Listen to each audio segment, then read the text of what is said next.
സാറേ, L D എഫിലെ ഒരു രാഷ്ട്രീയ കക്ഷി കൂടി പിളർന്നിരിക്കുന്നു എന്ന് പറയാം. ആർ ജെ ഡി, രാഷ്ട്രീയ ജനതാദൾ, നമുക്കറിയാം വീരേന്ദ്രകുമാറിൻ്റെ പാർട്ടിയാണ്. അതിൽ നിന്ന് അതിൻ്റെ സംസ്ഥാന പ്രസിഡൻറ്റ് വി സുരേന്ദ്രപിള്ള, അദ്ദേഹം മുൻ എം എൽ എ ആണ്, മുൻ മന്ത്രിയാണ്, ഇടതുപക്ഷവുമായിട്ട് നല്ല രീതിയിൽ സഹകരിച്ചിരുന്ന ആളാണ്. പിന്നീട് യു ഡി എഫിലേക്ക് പോയി, തിരിച്ച് എൽ ഡി എഫിലേക്ക് വീണ്ടും വന്നു, ആർ ജെ ഡിക്കൊപ്പം വന്നു. അങ്ങനെയുള്ള അദ്ദേഹം ഈ ആർ ജെ ഡി സംസ്ഥാന വൈസ് പ്രസിഡൻ്റ് എന്നുള്ള സ്ഥാനം രാജിവെച്ച് പുറത്ത് വന്നിരിക്കുകയാണ്. ഏറ്റവും ഒടുവിൽ കേൾക്കുന്നത് അദ്ദേഹം ബി ജെ പി സ്ഥാനാർത്ഥിയായിട്ട് തിരുവനന്തപുരം സെൻട്രലിൽ, മുമ്പും അദ്ദേഹം തിരുവനന്തപുരം സെൻട്രലിൽ മത്സരിച്ച ആളാണ്, തിരുവനന്തപുരം സെൻട്രലിൽ താമര ചിഹ്നത്തിൽ മത്സരിക്കും എന്നാണ് കേൾക്കുന്നത്. ഇതെങ്ങനെയാണ് സാർ, തിരുവനന്തപുരത്തെ രാഷ്ട്രീയ സാഹചര്യങ്ങളെ ഇതെങ്ങനെ മാറ്റിമറിക്കും? ബി ജെ പിക്ക് ഇതുകൊണ്ട് നേട്ടമുണ്ടാകുമോ?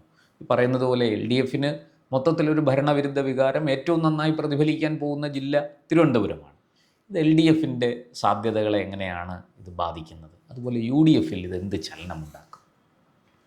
ആർ ജെ ഡിയുടെ സംസ്ഥാന വൈസ് പ്രസിഡന്റ്, അതെ, രാഷ്ട്രീയ ജനതാദൾ രാജിവെച്ചു. നമ്മുടെ ലാലുവിൻ്റെ പാർട്ടിയാണ്. അത് ഞാൻ പറഞ്ഞു വരട്ടെ എന്ന് പറഞ്ഞോട്ടെ.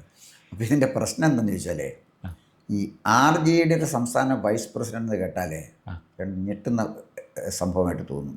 ഇതിനകത്ത് പുസ്തകമില്ലാത്ത ലൈബ്രറിയിലെ ലൈബ്രറിയൻ ജോലി രാജിവെച്ചു എന്ന് പറയുന്നത് പോലെ അപഹാസ്യമായൊരു കാര്യമാണ് ആർ ജെ ഡിയിലെ ഈ വൈസ് പ്രസിഡന്റ്, സംസ്ഥാന വൈസ് പ്രസിഡന്റ്. ഈ ആർ ജെ ഡി എന്ന് പറയുന്നൊരു പാർട്ടിക്ക് എന്തിനാണ് സീറ്റ് കൊടുക്കുന്നത്? ആർ ജെ ഡി എന്ന് പറയുന്ന പാർട്ടി എവിടെ ഉണ്ട് കേരളത്തിൽ? അങ്ങനെ പാർട്ടി ഉണ്ടോ കേരളത്തിൽ? അവർ 6 സീറ്റാണ് ചോദിച്ചത്. അല്ല, ഞാൻ പറഞ്ഞോട്ടെ, അതിൻ്റെ പ്രശ്നം അവർ സീറ്റ് ചോദിക്കുന്നല്ല പ്രശ്നം. ആർ ജെ ഡി എന്ന് പറയുന്നൊരു പാർട്ടിക്ക് കേരള രാഷ്ട്രീയത്തിലെ സ്പേസ് എന്താണെന്ന് പറയൂ. അവർക്കൊരു സ്പേസ് കേരളത്തിലുണ്ടോ? ആരും ആലോചിച്ച് നോക്ക്.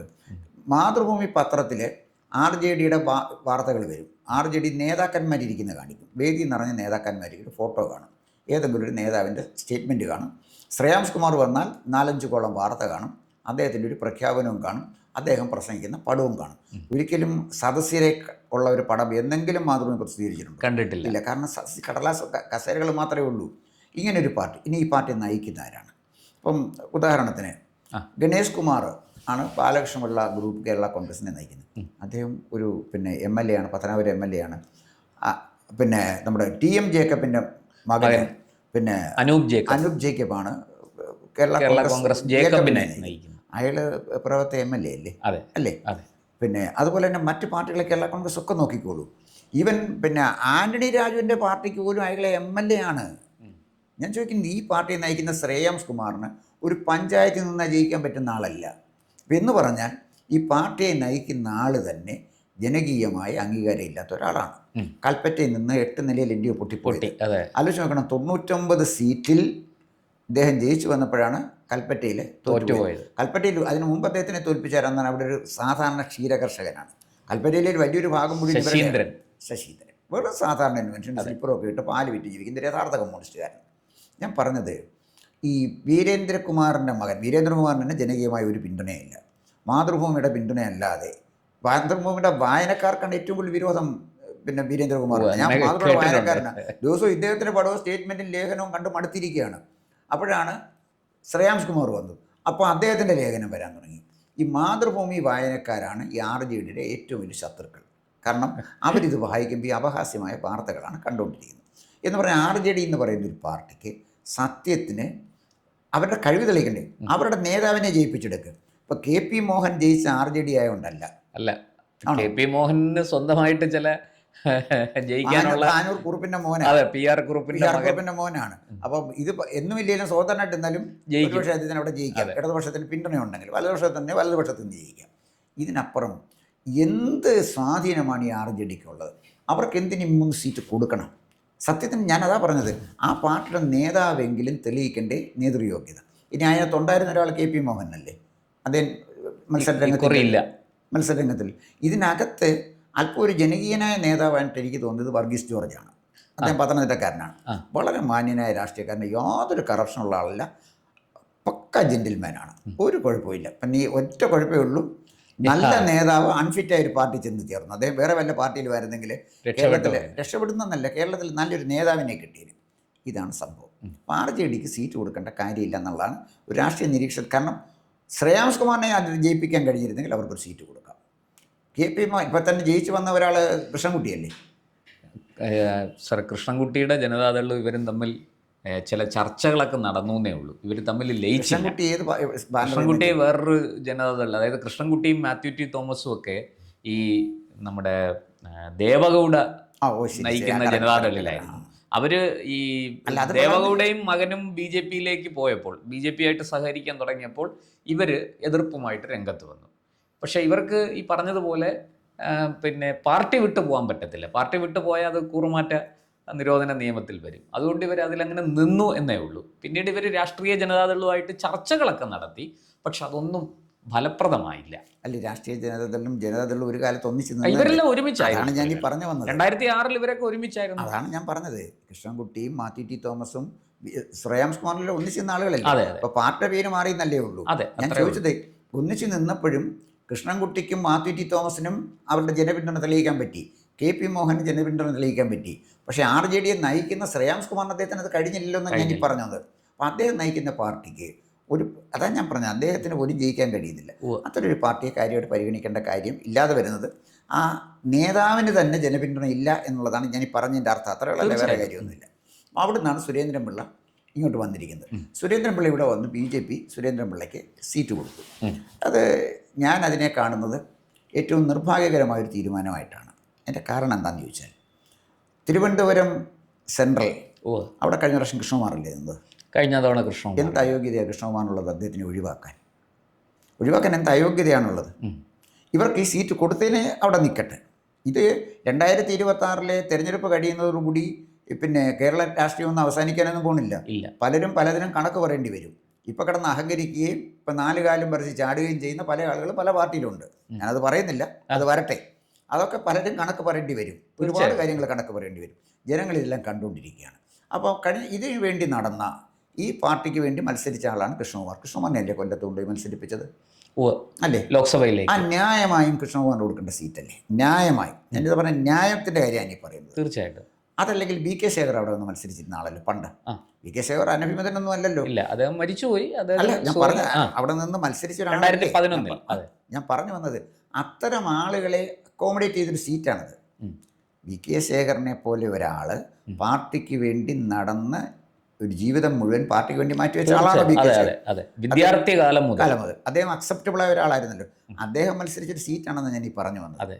അതുപോലെ ഒരു സീറ്റ് പോലും ആ സീറ്റിൽ പെട്ടെന്ന് ഇതിലേക്ക് വന്ന സുരേന്ദ്രൻപിള്ളയെ നിർത്തി എന്ന് പറഞ്ഞാൽ it's A most unfortunate decision. എൻ്റെ വളരെ നിർഭാഗ്യകരമായ തീരുമാനം. ഇനി അതവിടെ നിൽക്കട്ടെ. സുരേന്ദ്രൻപിള്ളയ്ക്ക് റെഡ് കാർപ്പറ്റ് വിരിച്ചു കൊടുത്തു. വേറെ പല ആളുകളും സ്ഥാനാർത്ഥികളായിട്ടില്ലായിരുന്നു. MT രമേശ് അദ്ദേഹത്തിന് മത്സരിക്കാൻ താല്പര്യമില്ല എന്ന് പറഞ്ഞു. പിന്നെ വന്നിരിക്കുന്നത് B ഗോപാലകൃഷ്ണൻ സീറ്റില്ല എന്ന് പറയുന്നു. JR പത്മകുമാറിന് സീറ്റില്ല എന്ന് പറയുന്നു. CK പത്മനാഭൻ അസുഖമായിട്ട് കിടപ്പൊന്നുമല്ലല്ലോ. അല്ല, അദ്ദേഹം അത്യാവശ്യം ആരോഗ്യവാനായിട്ട് തന്നെയാണ്. തെരഞ്ഞെടുപ്പിൽ മത്സരിക്കത്തക്ക ഒരു കോളിളക്കം ഉണ്ടാക്കാൻ കഴിയുന്ന പ്രസംഗം നടത്താൻ ശേഷിയുള്ള ആളാണ്. അപ്പോൾ അനാരോഗ്യമായിട്ട് കിടപ്പിലൊന്നും അയാളല്ല. അദ്ദേഹത്തിനെ വേണമെങ്കിലും പരിഗണിക്കാം. AP അബ്ദുള്ള കുട്ടിക്ക് സീറ്റ് കൊടുക്കണ്ടേ? ആലോചിച്ച് നോക്കൂ. അത് വേണ്ടതായിരുന്നു. പിന്നെ വേറെ ഒരു വലിയ പ്രമുഖനായ ഒരു നേതാവില്ലേ, AN നാഗേഷ്, തൃശ്ശൂർ. ഞാൻ ചോദിച്ചു വരുന്നത് ഒരു ലിസ്റ്റ് ഓഫ് ലീഡേഴ്സിൻ്റെ പേരാണ് ഞാൻ ഈ പറയുന്നത്. ഇവർക്കൊക്കെ നേതൃത്വം കണ്ട അയോഗ്യത എന്താണെന്നുള്ള അവർ വിശദീകരിക്കണ്ടേ? ഇങ്ങനൊരു കോർപ്പറേറ്റ് സിസ്റ്റത്തിലാണ് BJP ഇവിടെ കെട്ടിപ്പടുക്കാൻ ആഗ്രഹിക്കുന്നത് എങ്കിൽ BJPക്ക് വലിയ വില കൊടുക്കേണ്ടി വരും എന്ന് തന്നെയാണ് ഞാൻ വിചാരിക്കുന്നത്. പിന്നെ കോർപ്പറേറ്റ് സിസ്റ്റത്തിലോട്ട് പോകുന്നത് അതിൻ്റെ റിസൾട്ട് എവിടെയാണെന്നുള്ള കാര്യം തിരഞ്ഞെടുപ്പിൻ്റെ ഫലം കഴിഞ്ഞ് നമുക്കിരിക്കുമ്പോൾ ഞാൻ ചില ഞെട്ടിപ്പിക്കുന്ന വർത്തമാനങ്ങൾ പറയാം. ഇപ്പം ഞാൻ അതൊന്നും പറയുന്നില്ല. ഈ തീരുമാനം, അതായത് ഇദ്ദേഹത്തിന് കൊടുക്കാനുള്ള തീരുമാനം വളരെ തെറ്റായ തീരുമാനമാണ്. മറ്റൊരു കാര്യം കൂടെ ഞാൻ ചോദിക്കാം. സന്ദീപ് ബജസ്പതി ചെങ്ങന്നൂരുകാരനാണ്. ഇവരാരും എൻ്റെ പേഴ്സണൽ ഫ്രണ്ട്സാണ്, ദയവായിട്ട് തെറ്റിദ്ധരിക്കരുത്. ഇവരെയൊക്കെ എനിക്ക് അറിയാവുന്നേ ഉള്ളൂ, അല്ലാതെ വേറെ ഇങ്ങനെ വരുന്നവർക്ക് എനിക്കൊരു താല്പര്യമുള്ള കാര്യമില്ല ഇതൊന്നും. ഞാനൊരു നിരീക്ഷകൻ എന്നുള്ള നിലയിൽ മാത്രം പറയാം. സന്ദീപ് ബജസ്പതി ചെങ്ങന്നൂർ ആല പെണ്ണുകര എന്ന സ്ഥലത്ത് താമസിക്കുന്ന ചെങ്ങന്നൂർ നല്ല പ്രാസംഗികനാണ്, എൻ്റെ സുഹൃത്താണ്. ഓക്കെ, ചാനൽ ചർച്ചയിൽ നന്നായിട്ട് പങ്കെടുക്കുന്ന ആളാണ്. ഈ സന്ദീപ് ബജസ്പതിയെ ചെങ്ങന്നൂരിൽ നിന്ന് മാറ്റി ഹരിപ്പാട്ടോട്ട് വിടുന്നതിൻ്റെ ഒരു ലോജിക്ക് എന്താ? ഒരു ലോജിക്കാണ് ഞാൻ എപ്പോഴും ഒരു ഒബ്സർവർ എന്നുള്ള നിലയിൽ ഇതിലൊരു ലോജിക്ക് വേണമല്ലോ. എന്താണ് അതിൻ്റെ പിന്നിലുള്ള ലോജിക്ക്? അത് സത്യത്തിൽ BJP നേതൃത്വം വിശദീകരിക്കേണ്ടതാണ്. അവർ പക്ഷെ അത് പറയുമെന്ന് തോന്നുന്നില്ല. അത് അവരിപ്പോൾ പാർട്ടി പറയേണ്ടതും പാർട്ടിക്ക് നേതാക്കന്മാർക്ക് അവരുടേതായ സ്വാർത്ഥ താല്പര്യങ്ങളും പിന്നെ മഹത്വ ലക്ഷ്യങ്ങളും ഒക്കെ കാണും. രാഷ്ട്രീയ നിരീക്ഷകൻ എന്നുള്ളത് നമുക്ക് അപ്രിയമായ സത്യം പറയുന്നതിന് തടസ്സമൊന്നുമില്ല. ഒരു തടസ്സം സ്വതന്ത്ര ഭാരതത്തിലെ നമ്മുടെ ഫണ്ടമെന്റൽ റൈറ്റാണ് ഞാൻ ഉപയോഗിച്ചുകൊണ്ടിരിക്കുന്നത്. അതെ ആ ഫണ്ടമെന്റൽ റൈറ്റ് പല പാർട്ടിക്കാർക്കും ഇല്ല. അവർ പലരുടെയും മുന്നിലെ കയ്യും കെട്ടി പ്രോത്സാഹിക്കേണ്ടത്. ഞാനൊരു സ്വതന്ത്ര പൗരനാണ്, ഞാൻ വോട്ട് അവകാശമുള്ളവൻ, അത് വിനിയോഗിക്കുന്നവനാണ്, ഒരു പൊളിറ്റിക്കൽ ഒബ്സർവറുമാണ്. എനിക്ക് പറയാനുള്ള പറയാൻ ഒരു മീഡിയയുണ്ട്, ഞാനത് പറയുകയും ചെയ്യും. അപ്പം ഞാൻ പറഞ്ഞു വന്നതിൻ്റെ ഒരു കാര്യം, ഇപ്പോൾ തന്നെ കാഞ്ഞിരപ്പള്ളിയിൽ ജോർജ് കുര്യനെ സ്ഥാനാർത്ഥിയായിട്ട് തീരുമാനിച്ചത് ബുദ്ധിയാണെന്ന് ഞാൻ പറയത്തില്ല. ജോർജ് കുര്യൻ നല്ല ആൾ തന്നെ, പക്ഷേ അദ്ദേഹം അവിടെ പരാജയപ്പെട്ടു എന്നിരിക്കട്ടെ. കാഞ്ഞിരപ്പള്ളി ടഫ് സീറ്റാണ്. അതെ അതെ. കാരണം എന്ന് വെച്ചാൽ എളുപ്പമല്ല. അല്ല, അദ്ദേഹം അവിടെ മത്സരിക്കുന്ന ആരാണ്? പ്രൊഫസർ ജയരാജാണ്. അത് പഴയ പിന്നെ നമ്മുടെ നാരായണക്കുറുപ്പ് സാറിൻ്റെ മകനാണ്. അവർക്ക് വലിയ കുടുംബസ്വാധീനം. അദ്ദേഹം MLA ആയിട്ട് നിരവധി തവണ ജയിച്ച് നിയമസഭയിൽ വന്നിട്ടുള്ള ആൾ. അപ്പോൾ ഇതിലെ റിസൾട്ട് അദ്ദേഹം ജയിക്കട്ടെ, എല്ലാ ആശംസകളും. നല്ല മനുഷ്യനാണ് ജോർജ് കുര്യൻ, സിമ്പിളായ ഒരാളാണ്. അദ്ദേഹം അർഹിക്കുന്ന പദവിയുമാണ് കൊടുത്തത്. രാജ്യസഭയിൽ കൊണ്ടുപോയി അദ്ദേഹത്തിനെ മന്ത്രിയാക്കിയപ്പോൾ വ്യക്തിപരമായി ഞാൻ സന്തോഷിച്ചു. കാരണം നിശബ്ദമായി പാർട്ടിയെ സേവിക്കുന്നവരെയും BJP നേതൃത്വം അംഗീകരിച്ചല്ലോ എന്നുള്ളതിൽ എനിക്ക് വലിയ പറഞ്ഞതുപോലെ വിദ്യാർത്ഥി കാലം തൊട്ടേ പ്രവർത്തിച്ചു വന്ന ഒരാളാണ് ജോർജ് കുര്യനും. അപ്പോൾ ഇതിൻ്റെ പ്രശ്നം എവിടെയെന്ന് ചോദിച്ചാൽ, അദ്ദേഹത്തെ കൊണ്ട് ഇവിടെ നിർത്തി റിസൾട്ട് നെഗറ്റീവാണ് എന്ന് അതിനും പോസിബിലിറ്റി ഉണ്ടല്ലോ. ഇലക്ഷൻ ജയിക്കുമ്പോൾ ജയിക്കാനും തോക്കാനും സാധ്യത. അങ്ങനെ വന്നാൽ പിന്നെ നോർത്ത് ഇന്ത്യൻ പത്രങ്ങളിൽ വരുന്ന തലക്കെട്ട് എന്താണെന്ന് ചോദിച്ചാൽ, കേന്ദ്രമന്ത്രി കേരളത്തിൽ തോറ്റുപോയി. ഞാനതാ പറഞ്ഞത്, ഇത് ഹോംവർക്ക് ചെയ്യാതെ പൊളിറ്റിക്കൽ ഇമ്മച്യൂരിറ്റി കൊണ്ട് വിവരക്കേട് കൊണ്ടെടുക്കുന്ന തീരുമാനങ്ങളിൽ പലതുമാണിത്. പിന്നെ സാറേ, ഈ PR ഏജൻസികൾ കൊടുക്കുന്ന ഉപദേശവും ഇപ്പോൾ കേരളത്തിലെ രാഷ്ട്രീയ പാർട്ടികളെ ഏതാണ്ടെല്ലാം ഭരിക്കുന്നത് PR ഏജൻസികൾ. അങ്ങനൊന്നും പറയണ്ട. കേരളത്തിലെ PR ഏജൻസികൾ എല്ലാ രാഷ്ട്രീയ പാർട്ടികളെയൊന്നും ഭരിക്കുന്നില്ല. CPM ഭരിക്കുന്ന PR ഏജൻസിയാണ്. അവർക്കറിയാൻ തീരുമാനിക്കും. കോൺഗ്രസിനെ ഭരിക്കുന്ന PR ഏജൻസി. അവർ ഇലക്ഷന് വരുമ്പോഴാണ് PR ഏജൻസി ഉപയോഗിക്കുന്നത്. ഇലക്ഷനിൽ ആര് നിൽക്കണമെന്ന് PR ഏജൻസി തീരുമാനിക്കുന്നത് BJP-യിലാണെങ്കിൽ അത് നിർഭാഗ്യകരമാണ്. അതാണ് ഞാൻ ഈ പറഞ്ഞത്. ഇലക്ഷൻ്റെ സമയത്ത് ഇവരെല്ലാം PR ഏജൻസി ഉപയോഗിക്കും. പക്ഷേ PR ഏജൻസി കാര്യങ്ങൾ ആണെന്ന് അവർ തീരുമാനിച്ചാൽ അത് നിർഭാഗ്യകരമാണെന്നേ ഞാൻ പറഞ്ഞുള്ളൂ. ഇപ്പോൾ 2020-ക്കാണല്ലോ റാന്നി സീറ്റ് കൊടുത്തത്. റാന്നി സീറ്റ് കൊടുത്തതിനകത്ത് കുഴപ്പമില്ല. പക്ഷേ റാന്നിയിൽ നന്നായിട്ട് BJP-ക്ക് വേരോട്ടുള്ള സ്ഥലമായിരുന്നു. പക്ഷേ അത് കുഴപ്പമുണ്ടെന്ന് ഞാൻ പറയുന്നത്. നിൽക്കുന്ന ഒരു സ്ഥലമാണ്, അതിൻ്റെ സെൻസിറ്റീവ് ഒരു പ്രാധാന്യമുണ്ട്. ഈ BJP അവിടെ തന്നെ പ്രത്യേകിച്ച് ഈ ക്നാനായ സഭക്കാർക്ക് വലിയ സ്വാധീനമുള്ള സ്ഥലമാണ്. അങ്ങനെയാണ് ഈ രാജു എബ്രഹാം സ്ഥിരമായിട്ട് ജയിക്കുന്നത്. അവർക്ക് 10,000-30,000 40,000 വോട്ട് അവിടെ ഉണ്ട്. അത് എൻ ബ്ലോക്കായിട്ട് ക്നാനായ സഭക്കാർക്ക് കിട്ടും. അത് രാഷ്ട്രീയം നോക്കി ചെയ്യുന്നതല്ല. രാജു എബ്രഹാം ക്നാനായക്കാരനായിട്ട് ക്നാനായക്കാരൻ കൊടുക്കുന്നു. പിന്നെ പാർട്ടിയുടെ പൊളിറ്റിക്കൽ വോട്ടുകൂടെ കിട്ടിയാൽ ജയിച്ചു വരാം. അല്ല, അവിടുത്തെ മഹത്തായ അത്ഭുതങ്ങളൊന്നും റാന്നി നടക്കുന്നില്ല ഈ രാജു എബ്രഹാമിൻ്റെ അവിടെ. കേൾക്കുന്നവർക്ക് 5 പ്രാവശ്യം 10 പ്രാവശ്യം 1000 പ്രാവശ്യം. ഏറ്റവും അൺപോപ്പുലർ MP ആയിരുന്നു ഞങ്ങളുടെ പത്തനംതിട്ട പിന്നെ MP, പിന്നെ ആൻഡോ ആൻ്റണി. ആ നിയോജകമണ്ഡലത്തിൽ തിരിഞ്ഞു നോക്കിയിട്ടില്ല, ജയിച്ചു. ചർച്ചിൻ്റെ പിന്തുണ ജയിച്ചു. അതാണ് സംഭവിച്ചു വന്നത്. ഞാൻ പറഞ്ഞു, ഇങ്ങനെയൊക്കെ ചില നിർഭാഗ്യകരമായ സംഭവങ്ങൾ നമ്മുടെ രാഷ്ട്രീയത്തിൽ നടക്കുന്നുണ്ട്. യാതൊരു ബന്ധവുമില്ലാത്ത വീണ ജോർജ് ആറന്മുള വന്ന് ജയിച്ചു. അതിൻ്റെ കാരണം എന്താണെന്ന് വെച്ചാൽ ഓർത്തഡോക്സ് സഭയുടെ മതമേലധ്യക്ഷന് താല്പര്യമുള്ള ആളാണ്. പിന്നെ കമ്മ്യൂണിസ്റ്റുകാരോട് വോട്ട് ചെയ്തപ്പോഴാണല്ലോ ജയിച്ചു വന്നത്. ഇതൊക്കെ കുറേ കഴിയുമ്പോൾ മാറും. അവിടെ ഒരുപാട് സീനിയർ നേതാക്കൾ സ്ഥായിയല്ല. ഇവിടെ ഇത് കണ്ടിട്ട് ഈ സുരേന്ദ്രൻപിള്ളയ്ക്ക് കൊടുത്തു എന്നുള്ളതല്ല ഞാൻ പറഞ്ഞത്. പക്ഷേ അർഹരായ മറ്റ് പല ആളുകൾക്കും അവരെ തഴഞ്ഞിട്ട് ഒരു ലിസ്റ്റ് ഓഫ് ലീഡേഴ്സിൻ്റെ കാര്യമാണ് ഞാൻ ഈ വായിച്ചത്. അവരെയൊക്കെ ഒഴിവാക്കിയിട്ട് ഇങ്ങനെ ചെയ്യുമ്പോൾ വിജയസാധ്യതയാണ് കണ്ടതെങ്കിൽ, വിജയസാധ്യത ഉള്ളപ്പോഴേ പാർട്ടിയും കൊണ്ട് നടന്ന കൃഷ്ണകുമാറിനല്ലേ കൊടുക്കേണ്ടത് വിജയസാധ്യതയുള്ള സമയമാണെങ്കിൽ? തീർച്ചയായും. അപ്പോൾ ദാറ്റ് മീൻസ് എൻ്റെ അഭിപ്രായം ഇത് നമ്മൾ ഈ BJP-യെ സംബന്ധിച്ചിടത്തോളം ഇത് വളരെ പ്രതികൂലമായിട്ട് ബാധിക്കുന്ന ഒന്നാണ്. ഈ ഇലക്ഷന് 10 സീറ്റ് കിട്ടിയോണ്ട് BJP സായുജ്യം നേടുമോ?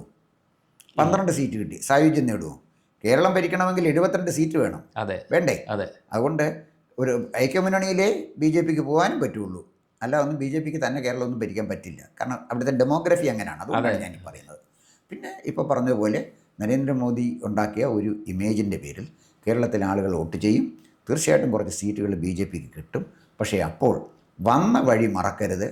PR ഏജൻസിക്ക് ഇത് എഴുതി കൊടുക്കരുത്. ചില പത്രങ്ങൾ, പണ്ട് പത്രത്തിൽ പത്രാധിപന്മാരുണ്ട്, ഇപ്പോൾ പത്രത്തിൽ മാർക്കറ്റിംഗ് മാനേജർമാരാണ്. അങ്ങനെ മാർക്കറ്റിംഗ് മാനേജർമാർ പാർട്ടിയെ തീരുമാനിച്ചാൽ, സ്ഥാനാർത്ഥിയെ തീരുമാനിച്ചാൽ മാർക്കറ്റിംഗ് എളുപ്പം നടക്കില്ലെന്ന് തന്നെയാണ് എൻ്റെ വ്യക്തിപരമായ അഭിപ്രായം.